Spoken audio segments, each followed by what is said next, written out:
वक्फ bill की वापसी को लेकर सड़कों पर जंग शुरू। पहले ही कुचलने की तैयारी में प्रशासन।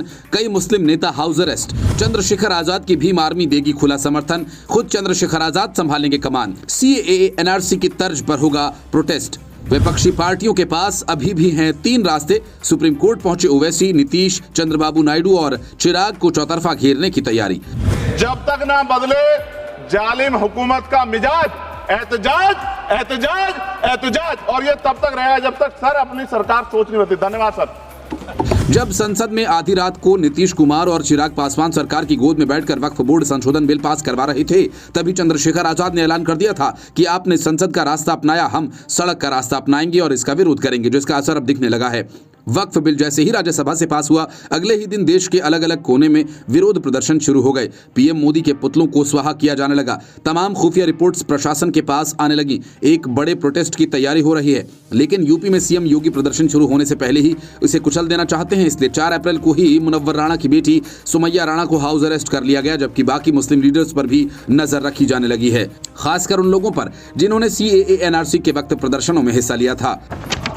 पहले हमें गुजराते मोदी दिया, अब सौगाते मोदी दे रहे हैं। लेकिन यह सरकार इतना याद रखे कि इसी ठसक के साथ देश की संसद में सीए का कानून भी लाया गया था और कहा गया था बड़े बड़े भाषण देकर के कि पड़ोसी देशों से हिंदू भाइयों को ला करके यहां नागरिकता दी जाएगी। लेकिन मैं आपके संज्ञान में लाता हूं सर कि पिछले इतने दिनों में इनसे नागरिकता लेने के लिए 2000 व्यक्ति भी नहीं आए, जबकि इसके उलट इन्हीं की सरकार में पिछले 10 साल में 15 लाख से ज्यादा भारतीयों ने भारत की नागरिकता छोड़ करके दूसरे देश में जाकर के बस गए। यह हुआ उस कानून का अंजाम।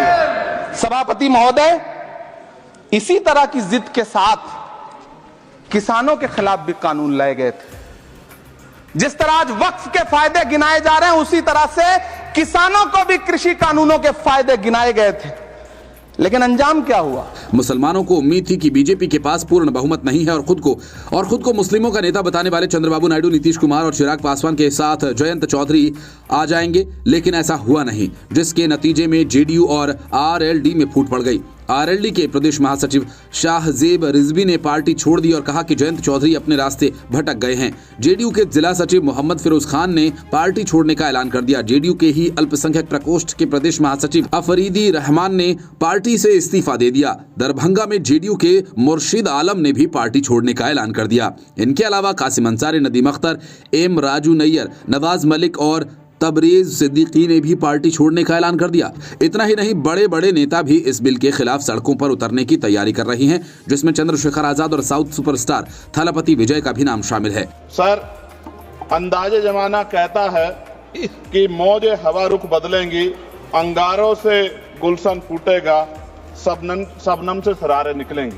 और कभी आपके नेता कहते हैं सरकार गोली मारो, और आप हिंदू राष्ट्र की बात करते हैं। सर, मेरा यह कहना है सर, मैं इसका पुरजोर विरोध करता हूं और अपनी एक शायरी के साथ खत्म करूंगा। तो बहुत सुनी मैंने आज दोनों तरफ। जब तक ना बदले जालिम हुकूमत का मिजाज, एहतजाज एहतजाज एहतजाज, और ये तब तक रहेगा जब तक सर अपनी सरकार सोच नहीं होती। धन्यवाद सर। वक्फ बिल को लेकर मुस्लिमों में कितना गुस्सा है, उसका अंदाजा संभल से लगाया जा सकता है। जहां एक मुसलमान ने बिल का समर्थन किया तो उस पर हमला कर दिया गया। मुसलमानों को लग रहा है कि उनकी जमीन छिन जाएगी। हालांकि उनके और विपक्षी दलों के पास अभी भी 3 रास्ते हैं, जिनमें वो संसद द्वारा पारित कानून पर लड़ सकते हैं। इनमें पहले का इस्तेमाल वो कर चुके हैं। इसमें पहले का इस्तेमाल करते हुए असदुद्दीन ओवैसी सुप्रीम कोर्ट जा चुके हैं। ये बिल का मकसद सिर्फ मुसलमानों को जलील और रुस्वा करना है, मुसलमानों को दूसरे दर्जे का शहरी बनाने का इनका मकसद है। सर, अगर आप हिस्ट्री को पढ़ेंगे तो महात्मा गांधी उस वक्त के व्हाइट अफ्रीका में सफेद फम अफ्रीका के कानून को महात्मा गांधी ने कहा था कि ये मेरा कॉन्शियंस इसको मानता नहीं है, मैं इस कानून को कबूल नहीं करता हूं।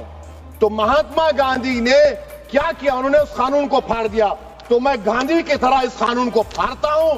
ये अनकॉन्स्टिट्यूशनल है सर।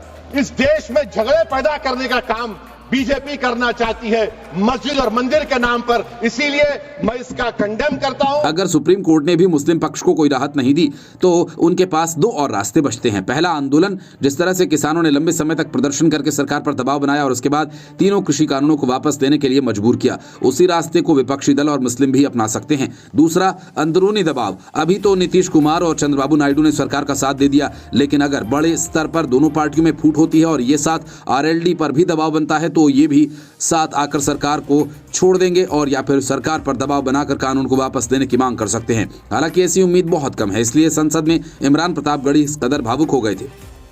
और मंत्री जी, मैं इस सदन में अलग ऐलान ये कहता हूं कि जब भी इस देश की जमीन को लहू की जरूरत होगी, आपसे 2 कदम आगे इमरान खड़ा मिलेगा, ये मैं आपसे यकीन दिलाते हुए कह रहा हूं। सभापति महोदय, मैं सरकार से कहना चाहता हूं, हमसे हमारी इबादत गाहें तो मत छीनिए ना, हमारे घरों पे बुलडोजर तो मत चलाइए ना, हमारी कब्रों में तो हमें सुकून से सोने दीजिए ना।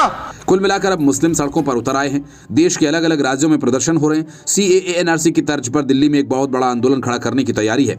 एक तरफ से मुस्लिमों ने लड़ने के लिए तैयारी कर ली है और एक तरफ अदालत में लड़ाई लड़ी जाएगी तो दूसरी तरफ सड़कों पर आंदोलन होगा। साथ में पार्टियों पर अंदरूनी दबाव भी बनाया जाएगा।